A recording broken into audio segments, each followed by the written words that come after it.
Bienvenidos. Hoy nos metemos de lleno en un tema fascinante, la inmunidad. Esa capacidad increíble que tiene nuestro cuerpo para defenderse.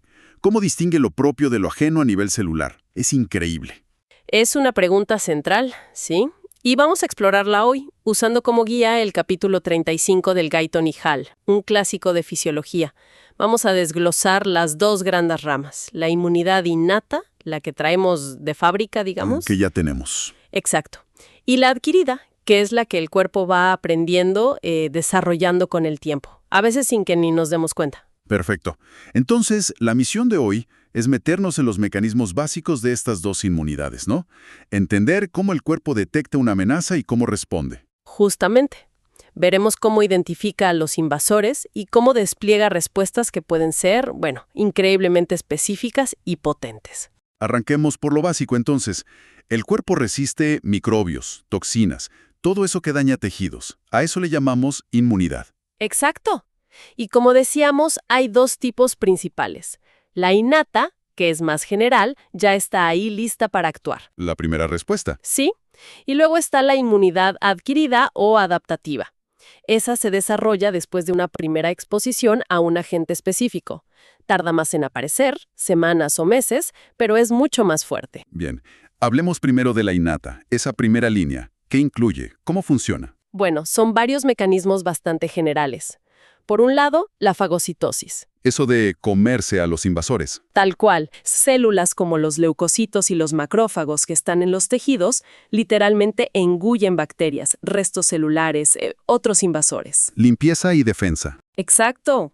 Luego tenés la destrucción química. El ácido del estómago, por ejemplo, que destruye muchos microorganismos que ingerimos. O enzimas digestivas. Barreras físicas también, imagino. Claro, la piel es fundamental. Es una barrera súper importante contra la invasión. ¿Y qué más? Mencionaste algo en la sangre. Sí, en la sangre circulan compuestos y células que atacan directamente. Ahí entra la lisozima, por ejemplo, una enzima que ataca la pared de algunas bacterias. Ok. También hay unos polipéptidos básicos que inactivan ciertas bacterias.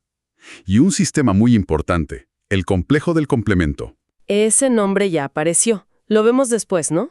Sí, lo detallamos más adelante. Y no nos olvidemos de los linfocitos citotóxicos naturales, los NK. Natural Killer. Esos mismos. Reconocen y destruyen células extrañas, tumorales o incluso algunas infectadas por virus. Y lo hacen sin necesidad de haberlas visto antes. Es parte de esa respuesta innata, rápida. Entiendo. O sea, un sistema de defensa general siempre activo. Y esto explica un poco por qué hay enfermedades animales que no nos afectan, ¿verdad? En gran medida sí. La inmunidad innata nos da resistencia natural a cosas como, el cólera porcino o el moquillo canino. Y al revés, muchos animales son resistentes a enfermedades humanas como la polio o las paperas, el sarampión. Interesante esa especificidad de especie, incluso a nivel innato. Sí, es una primera gran barrera. Bueno, pasemos a la otra, la adquirida. Dijiste que es más potente, más específica. Muchísimo más. Es la que se desarrolla contra invasores específicos, una bacteria particular, un virus concreto, una toxina determinada. El cuerpo arma una defensa a medida, digamos. ¿Y qué tan potente puede ser? Diste un ejemplo antes que me dejó pensando. Sí, el de las toxinas es impactante. Una vez que desarrollamos inmunidad, por ejemplo, contra la toxina del tétanos o la botulínica, podemos resistir dosis que son, hasta 100,000 veces mayores que la dosis que nos mataría sin esa inmunidad. 100,000 veces. Es una locura. Demuestra el poder de este sistema. Y subraya por qué la vacunación es tan efectiva. Nos permite generar esta defensa superpotente sin tener que pasar por la enfermedad real. Totalmente. Y esta inmunidad adquirida también tiene como subdivisiones, ¿no? Así es. Hay dos tipos principales, y están muy relacionados, trabajan juntos. Está la inmunidad humoral. Humoral, de líquidos. Exacto, porque se basa en los anticuerpos, que son proteínas que circulan en los fluidos corporales, en el plasma sanguíneo, en la linfa, son producidos por los linfocitos B. Estos anticuerpos atacan al invasor que anda circulando por ahí. Ok, linfocitos B igual anticuerpos circulantes. ¿Y la otra? La otra es la inmunidad celular. Esta la llevan a cabo los linfocitos T. Aquí no se producen tanto anticuerpos circulantes, sino que se generan grandes cantidades de células, los linfocitos T activados, que están especializados en destruir directamente a las células infectadas o al microorganismo extraño. O sea, ataques célula a célula. Exactamente. Y tanto los anticuerpos como estos linfocitos T activados se originan y se entrenan, por decirlo así, en los tejidos linfáticos del cuerpo. Y para que todo esto se ponga en marcha, tiene que haber un disparador. Mencionaste los antígenos. Correcto. Los antígenos son como la señal de alarma. Generalmente son proteínas o polisacáridos grandes, moléculas que están en la superficie de las toxinas, de las bacterias, de los virus. La clave es que son químicamente distintas a las moléculas de nuestro propio cuerpo. El sistema inmune las reconoce como no propias. ¿Y qué características necesita tener algo para ser un buen antígeno? Usualmente tiene que tener una masa molecular relativamente grande, de 8000 o más. Y a menudo tienen grupos moleculares que se repiten en su superficie, llamados epítopos. Esos epítopos son como las características específicas que el sistema inmune reconoce. Por eso las proteínas y los polisacáridos grandes son casi siempre buenos antígenos. Entendido. Y los responsables de reconocer estos antígenos y montar la respuesta adquirida son los linfocitos. ¿Qué pasa si alguien no tiene linfocitos? Bueno, es una situación gravísima. Sin linfocitos funcionales, la inmunidad adquirida simplemente no puede desarrollarse. Si una persona nace con un defecto genético que le impide producirlos o los pierde por radiación o químicos, queda totalmente indefensa ante muchas infecciones. Moriría rápidamente por infecciones bacterianas fulminantes si no recibe terapias muy drásticas. Son esenciales entonces. ¿Y dónde están estos linfocitos? ¿Están por todo el cuerpo? Están distribuidos de forma muy estratégica. Se concentran muchísimo en los ganglios linfáticos, que son como cuarteles generales donde se filtra la linfa y se encuentran con los antígenos. Pero también hay muchos en el vaso, en la médula ósea y en el tejido linfático asociado a las mucosas. ¿Como en el intestino o la garganta? Exacto.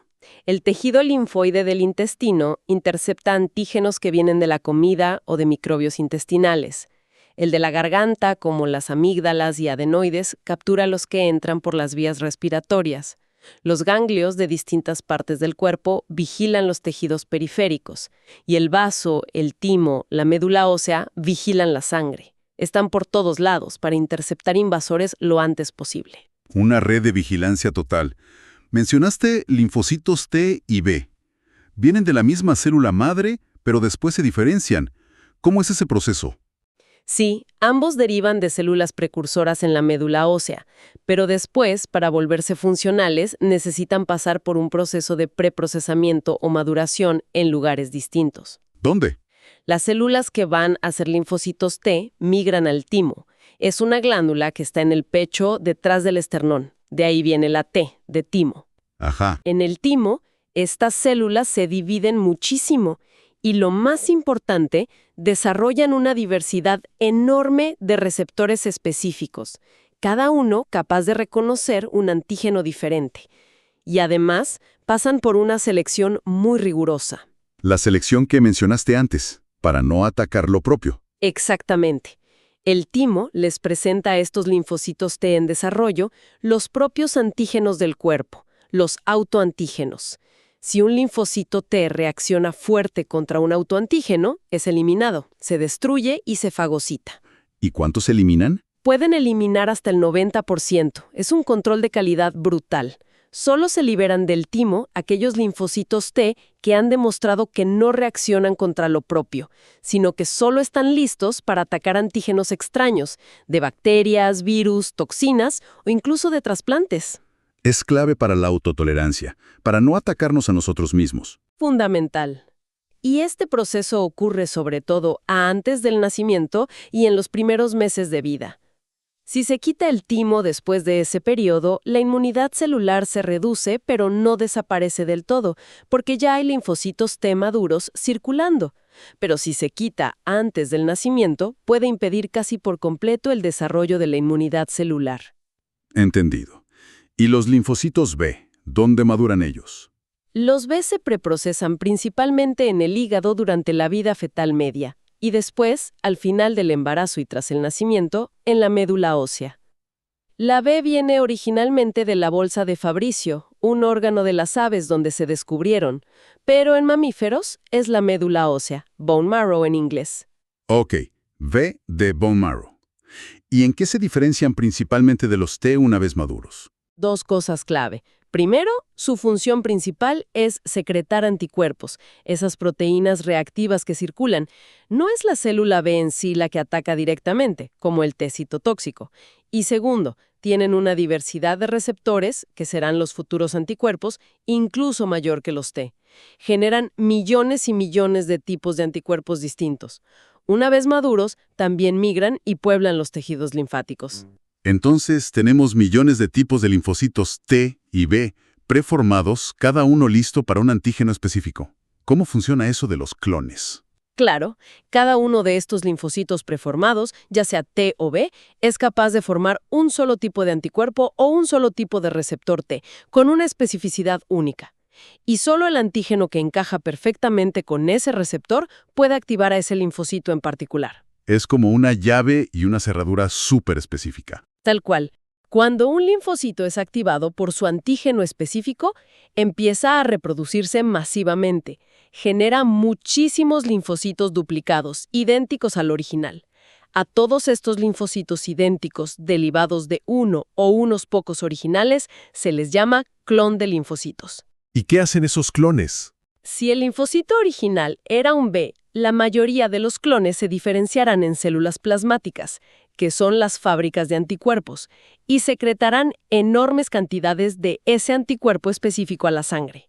Si era un T, los clones serán linfocitos T activados, listos para la acción celular, que circularán por todo el cuerpo. Y antes mencionaste cómo se genera tanta diversidad con un número limitado de genes. ¿Puedes recordarlo? Sí, es fascinante. No es que tengamos un gen completo para cada uno de los millones de receptores posibles. Lo que tenemos son como segmentos de genes, cientos de ellos. Durante la maduración en el timo o la médula ósea, la célula linfocitaria mezcla y combina estos segmentos al azar. Como armar un rompecabezas genético. Exacto. Cada combinación aleatoria crea un gen completo único para el receptor de ese linfocito T o B en particular. Es un mecanismo de recombinación genética que genera una diversidad casi infinita a partir de un número limitado de piezas. Increíble.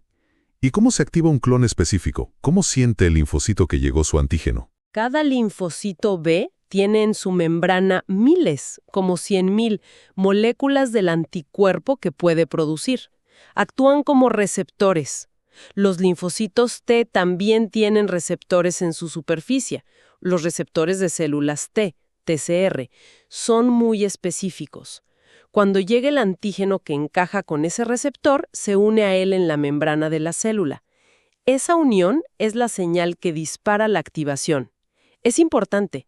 Un antígeno solo estimula las células que ya tienen el receptor para él. Entendido. Y en este proceso de activación, hay otras células que ayudan, ¿verdad? Mencionaste los macrófagos. Sí, los macrófagos son súper importantes. Hay millones de ellos en los tejidos linfáticos, conviviendo con los linfocitos. Cuando llega un invasor, los macrófagos lo fagocitan, lo comen. Lo procesan. Exacto. Lo digieren parcialmente y liberan productos antigénicos. Y luego hacen algo clave. Presentan esos antígenos directamente a los linfocitos T que están cerca, mediante contacto célula a célula. Esto es crucial para activar a los clones T específicos. Además, los macrófagos secretan una sustancia llamada interleucina 1, que es como un fertilizante. Promueve el crecimiento y la reproducción de los linfocitos que ya fueron activados. O sea, ayudan a iniciar y a amplificar la respuesta. Justamente. Y también están los linfocitos T colaboradores, los helpers. Que ayudan a los B, dijiste. Sí. La mayoría de los antígenos activan a ambos tipos de linfocitos, T y B, al mismo tiempo. Algunos de los linfocitos T que se activan son estos colaboradores.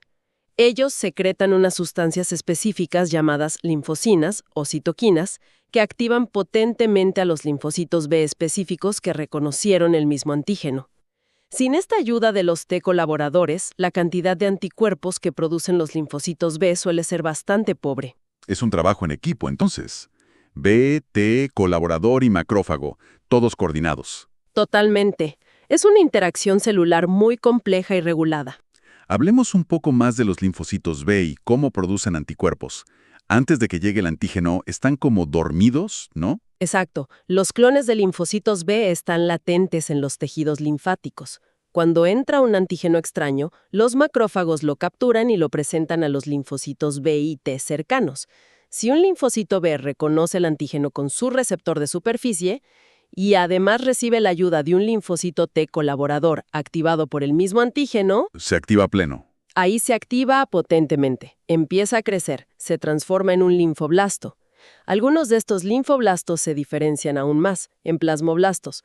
Estos ya son precursores de las células plasmáticas y tienen un retículo endoplasmático súper desarrollado, listo para fabricar proteínas. ¿Y qué hacen los plasmoblastos? Empiezan a dividirse muy rápido, más o menos una vez cada 10 horas. Después de unas 9 divisiones, que tardan unos 4 días, a partir de un solo plasmoblasto original tenés unas 500 células plasmáticas. Medio millar. Sí, y cada una de esas células plasmáticas maduras es una máquina de producir anticuerpos, gamaglobulinas.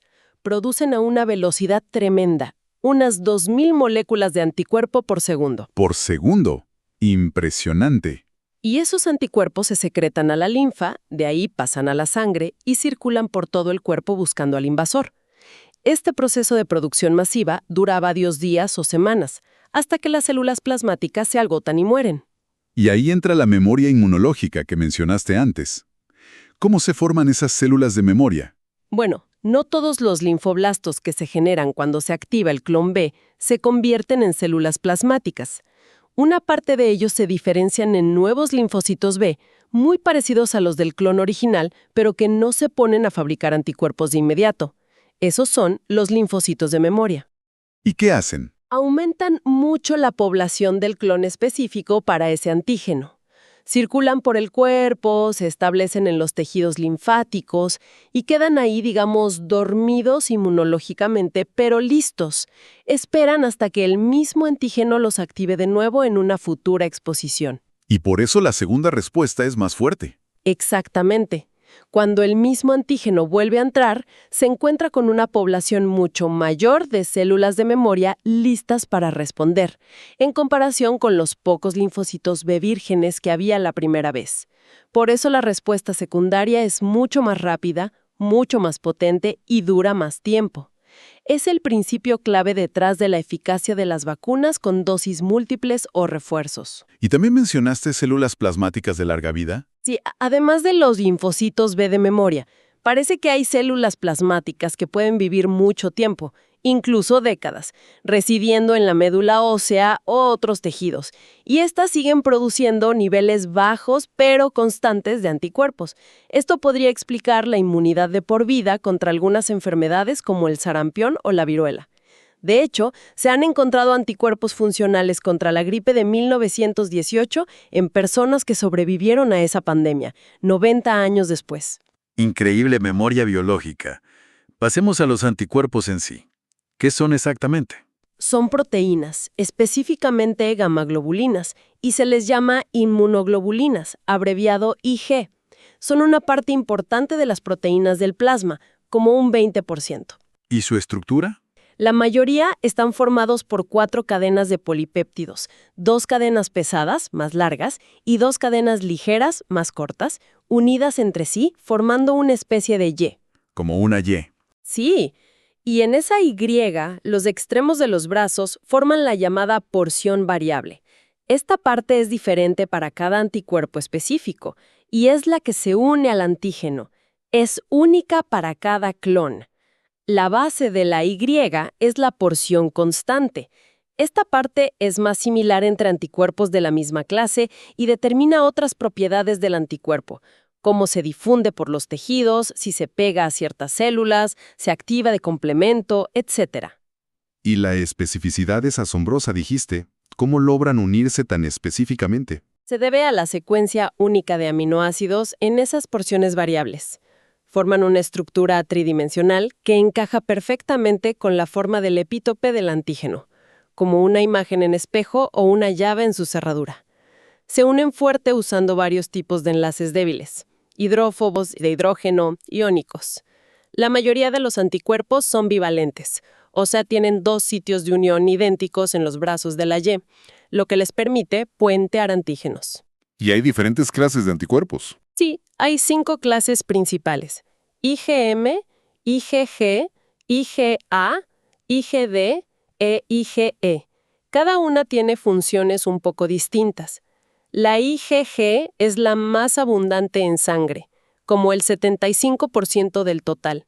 Es la típica forma de Y bivalente. La IgE está muy implicada en las alergias, como veremos, y la IgM es interesante porque muchos de los anticuerpos que se producen en la primera respuesta, la primaria, son de este tipo. Suelen formar pentámeros, o sea, 5 unidades de Y juntas, lo que les da 10 sitios de unión al antígeno. Son muy eficaces para aglutinar. Ok. ¿Y cómo actúan para protegernos? ¿Qué hacen una vez que se unen al antígeno? Bueno, actúan de 2 maneras principales. Una es por ataque directo al invasor, ¿Cómo? que es más fácil de eliminar. O pueden precipitar antígenos solubles, como toxinas, haciendo que el complejo antígeno-anticuerpo se vuelva insoluble y precipite. Ajá. También pueden neutralizar, cubriendo los sitios tóxicos o activos del antígeno. Y algunos anticuerpos más potentes, aunque es menos común, pueden atacar directamente las membranas de las células invasoras y causar lisis, o sea, romperlas. Pero dijiste que había otra forma principal, más potente. Sí, la segunda forma, y a menudo la más importante, es activando el sistema del complemento. Volvemos al complemento. ¿Qué es exactamente? Es un sistema de unas 20 proteínas. La mayoría son enzimas inactivas, precursores, que están normalmente presentes en el plasma y los líquidos tisulares. Sus nombres suelen ser C1, C2, C3, hasta C9, y otras como B y D. Su función principal es complementar, o sea, ayudar y potenciar las acciones de los anticuerpos y de las células fagocíticas. ¿Y cómo se activa? Mencionaste que los anticuerpos lo activan. Exacto. Hay varias vías de activación, pero la vía clásica se inicia justamente por la unión antígeno-anticuerpo. Cuando un anticuerpo, principalmente IgG o IgM, se une a un antígeno en la superficie de un microbio, la porción constante del anticuerpo cambia un poco de forma y expone un sitio que puede unirse directamente a la primera proteína del complemento, la C1. Y eso dispara todo. Eso dispara una cascada. C1 activada activa a C2 y C4, estas activan a C3, que es una proteína clave, y así sucesivamente. Es una cascada enzimática donde cada paso amplifica al siguiente. Se generan muchos productos activos a partir de una pequeña señal inicial. ¿Y qué efectos tiene esta cascada una vez que se pone en marcha? Varios efectos muy importantes para la defensa. Primero, la opsonización y fagocitosis. Uno de los productos clave, el C3b, se pega fuertemente a la superficie de las bacterias y otros invasores. Actúa como una superetiqueta que los fagocitos, neutrófilos y macrófagos reconocen muy bien. Esto potencia enormemente la fagocitosis. Puede aumentar la destrucción bacteriana cientos de veces. Marca al enemigo para que se lo coman. Tal cual. Segundo, la lisis. Los componentes finales de la cascada, C5b, C6, C7, C8 y C9, se ensamblan para formar el llamado complejo de ataque a la membrana, o MAC. Este complejo literalmente perfora agujeros en la membrana celular del invasor, haciendo que se hinche y explote. Es muy efectivo contra ciertas bacterias, especialmente las gram-negativas. Destrucción directa. Sí. Tercero, aglutinación. Los productos del complemento también pueden alterar la superficie de los invasores, haciendo que se peguen entre sí. Cuarto, neutralización de virus. Algunas enzimas del complemento pueden atacar las estructuras de los virus, inactivándolos. Ok. ¿Algo más? Sí, muy importante. La quimiotaxia. Otro fragmento, el C5a, es una señal química muy potente que atrae a los neutrófilos y macrófagos hacia el sitio donde se está produciendo la activación del complemento, o sea, donde está la infección. Llama a los refuerzos. Dirige a las tropas. C5a actúan sobre estas células haciendo que liberen histamina, heparina y otras sustancias. Esto causa cambios locales en los tejidos, aumenta el flujo sanguíneo, los capilares se vuelven más permeables. La inflamación. Justo, son efectos inflamatorios. Ayudan a llevar más defensas al sitio y a veces a aislar al invasor, pero también son responsables de algunos síntomas de la inflamación y de las reacciones alérgicas. El complemento juega un papel en todo eso. Queda claro que el complemento es un sistema multifacético y potente. Bueno, hemos cubierto bastante la inmunidad humoral, con los B y los anticuerpos. Volvamos a los linfocitos T y la inmunidad celular. Dale. Como dijimos, esta es la rama que se encarga principalmente de los invasores que se meten dentro de nuestras células o de células propias que se han vuelto anormales, como las cancerosas. ¿Cómo se activa? De forma similar a los B, cuando un linfocito T virgen que nunca ha visto a su antígeno se encuentra con él presentado de la manera adecuada por una célula presentadora de antígenos, como un macrófago o una célula dendrítica, se activa. Y prolifera. Sí. El clon específico para ese antígeno prolifera masivamente, pero en lugar de liberar anticuerpos, lo que se liberan son grandes cantidades de linfocitos T específicos activados. Células enteras. ¿Y a dónde van esas células T activadas? Pasan a la linfa, luego a la sangre y circulan por todo el cuerpo. Pueden salir de los capilares y meterse en los tejidos, buscando a las células que muestran el antígeno que reconocen. Y vuelven a la linfa y a la sangre, circulan una y otra vez, a veces durante meses o incluso años, patrullando. También hay memoria en los T. Sí, absolutamente. Al igual que con los B, durante la proliferación inicial, algunos de los linfocitos T activados se convierten en linfocitos T de memoria. Estos también viven mucho tiempo y permiten una respuesta secundaria mucho más rápida y potente si el mismo antígeno reaparece. Ok. Y el reconocimiento del antígeno por los T es diferente al de los B, ¿verdad? Necesitan esa presentación especial. Exacto. Es una diferencia clave. Los linfocitos B pueden reconocer antígenos solubles o en la superficie de un microbio directamente con sus receptores anticuerpos de membrana. Pero los linfocitos T, la gran mayoría, solo reconocen fragmentos de antígenos, péptidos, cuando estos están unidos y presentados por unas moléculas especiales en la superficie de otra célula. Las moléculas MHC que mencionaste. Eso es, las proteínas del complejo mayor de histocompatibilidad, MHC. Las células que hacen esta presentación se llaman células presentadoras de antígenos, o CPA. ¿Cuáles son las principales CPA? Las más importantes son los macrófagos, los propios linfocitos B, que también pueden presentar antígenos a los T, y unas células súper especializadas y muy potentes en la presentación, que son las células dendríticas. Estas están por todo el cuerpo, en la piel, en las mucosas, en los órganos linfoides. Son como centinelas profesionales. ¿Y cómo funciona la presentación? La CPA atrapa al antígeno, por ejemplo, fagocitando una bacteria o capturando un virus, lo procesa internamente, lo rompe en pequeños péptidos. Luego, une esos péptidos a sus moléculas MHC y transporta ese complejo, MHC plus péptido antigénico, a su propia superficie celular. Ahí queda expuesto, como en una bandeja, para que los linfocitos T lo puedan ver. ¿Y hay distintos tipos de MHC? Sí, principalmente dos clases. Las MHC de clase 1 están en casi todas las células nucleadas del cuerpo. Presentan péptidos que se originan dentro de la célula, como proteínas virales si la célula está infectada, o proteínas anormales si es cancerosa. Estos complejos MHC1 plus péptido son reconocidos por los linfocitos T citotóxicos, los killers. Para que maten a la célula infectada o anormal. Exacto. Las MHC de clase 2 están principalmente en las CPA profesionales, macrófagos, dendríticas, linfocitos B. Presentan péptidos derivados de antígenos que la CPA ha capturado del exterior, fagocitados. Y estos complejos MHC2 plus péptido son reconocidos por los linfocitos T colaboradores, los helpers. Para que los helpers se activen y ayuden a orquestar la respuesta. Justamente. El receptor del linfocito T, TCR, tiene que reconocer específicamente tanto el péptido antigénico como la molécula MHC que lo presenta. Es un reconocimiento doble. Complejo. Y mencionaste los tipos de linfocitos T.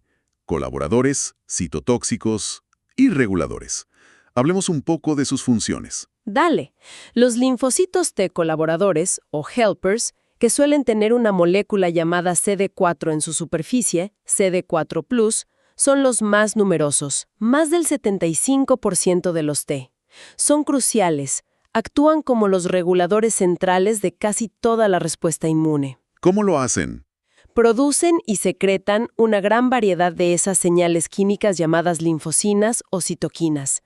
Estas señales actúan sobre otras células inmunes. Potencian a los linfocitos B para producir anticuerpos, activan a los macrófagos para que sean más eficaces fagocitando, ayudan a proliferar y activar a los T citotóxicos e incluso influyen en la producción de células en la médula ósea. Son realmente los directores de orquesta. Y por eso el VIH, que ataca a los TCD4+, causa tanto daño al sistema inmune. Exactamente. Sin T colaboradores funcionales, todo el sistema inmunitario adquirido queda prácticamente paralizado. Es lo que pasa en el SIDA.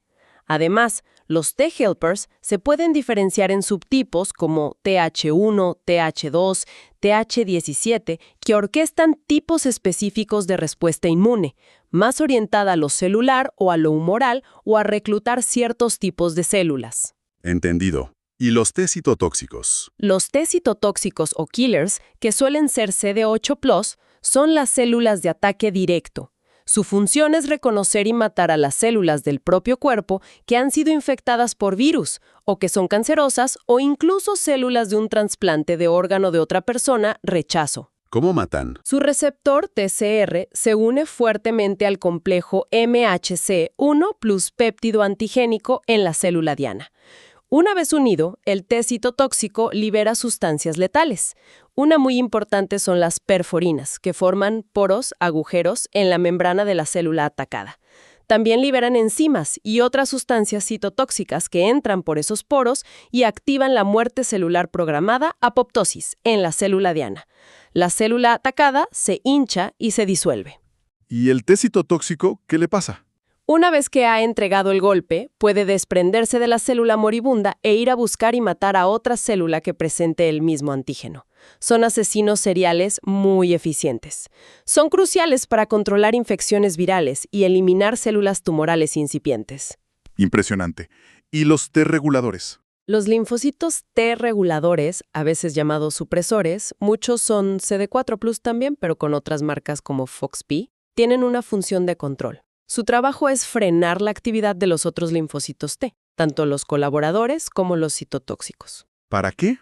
Para evitar que la respuesta inmune se descontrole y se vuelva excesiva, lo que podría dañar gravemente los propios tejidos. Son fundamentales para mantener el equilibrio, para terminar la respuesta inmune una vez que la infección está controlada, y muy importantes para mantener la tolerancia inmunitaria a lo propio. Ayudan a prevenir la autoinmunidad. Justo.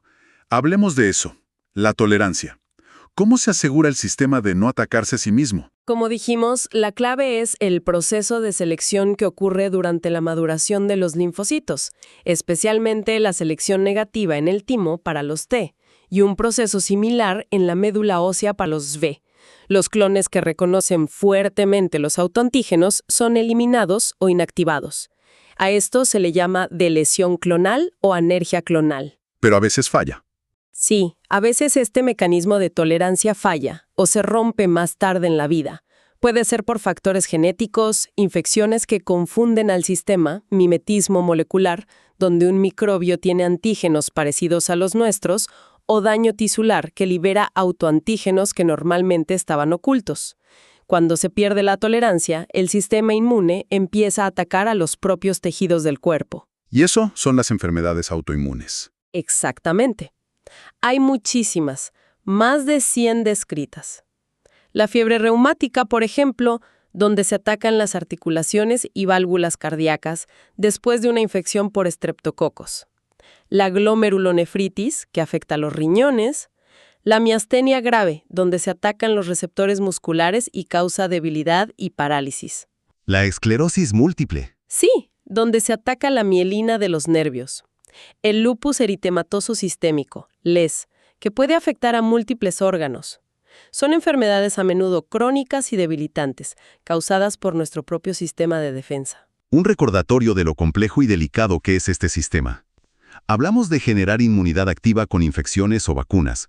¿Qué es la inmunidad pasiva? La inmunidad pasiva es cuando recibís protección de forma temporal sin que tu propio sistema inmune tenga que hacer el trabajo de generar la respuesta. Se logra administrando anticuerpos preformados o a veces linfocitos T activados que vienen de otra persona o de un animal que ya está inmunizado.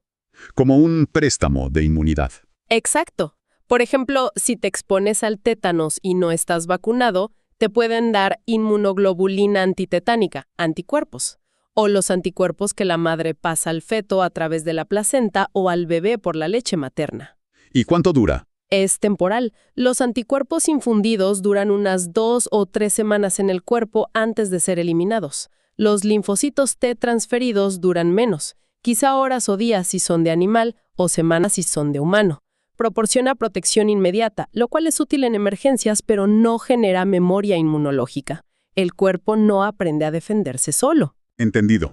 Y para ir cerrando, un efecto a veces indeseado de la inmunidad, la alergia.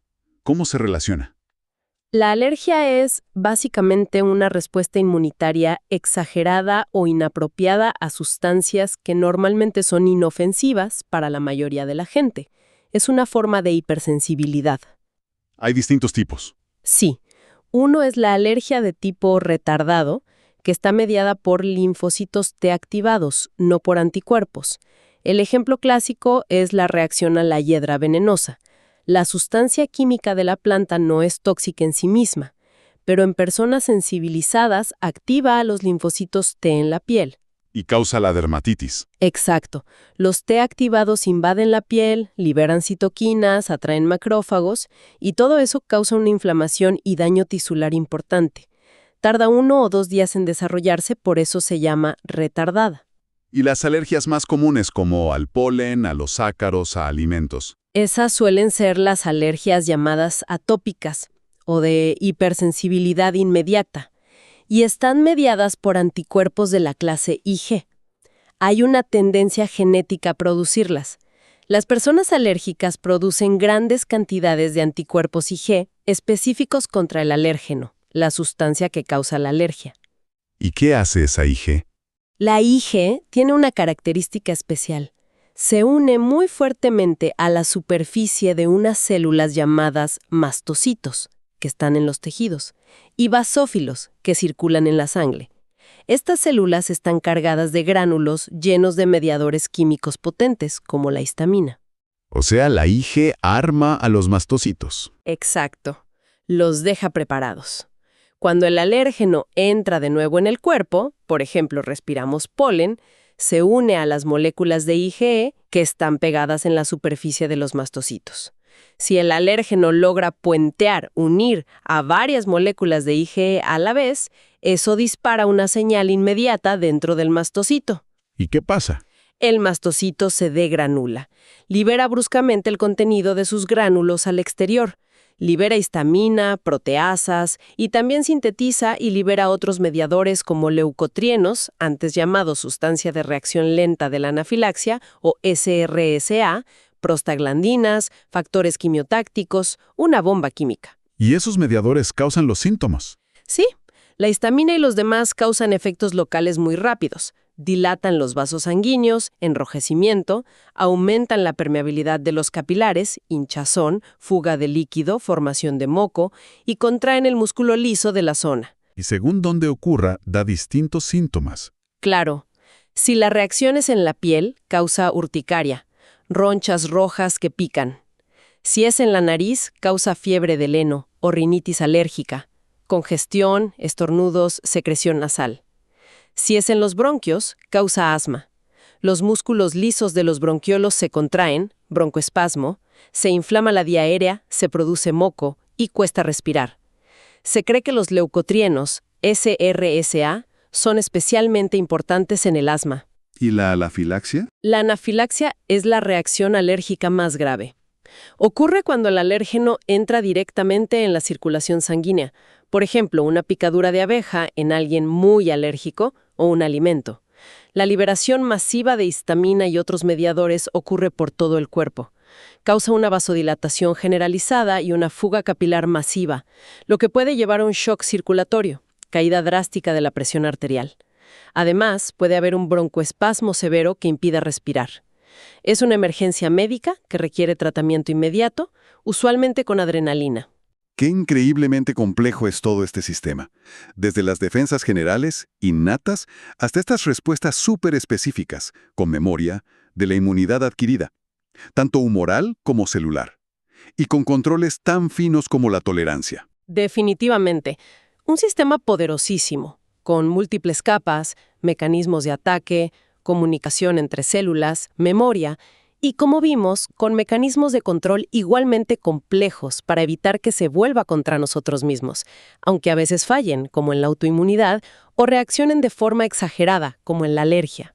Es fascinante. Y nos deja pensando, si ahora entendemos mejor cómo se establece y cómo se puede romper la autotolerancia, si conocemos a los actores como los T-reguladores, ¿qué caminos se abren? ¿Podríamos en el futuro quizás reeducar al sistema inmune de una forma más dirigida? Ir más allá de simplemente suprimir toda la respuesta inmune, que es lo que hacen muchos tratamientos actuales para autoinmunidad o alergia, y en cambio, enseñarle selectivamente a tolerar de nuevo lo que no debería atacar o a modular la respuesta de forma más fina? Esa es, sin duda, una de las grandes fronteras y esperanzas de la inmunología actual. Desarrollar terapias que induzcan tolerancia específica al antígeno, que potencien selectivamente a los T-reguladores, que bloqueen solo las vías inflamatorias dañinas. La comprensión detallada de todos estos mecanismos que hemos repasado hoy es la base fundamental para poder diseñar esas futuras terapias más inteligentes y dirigidas. Un campo en plena ebullición, entonces. Ha sido una exploración realmente profunda y reveladora de nuestras defensas internas. Muchísimas gracias.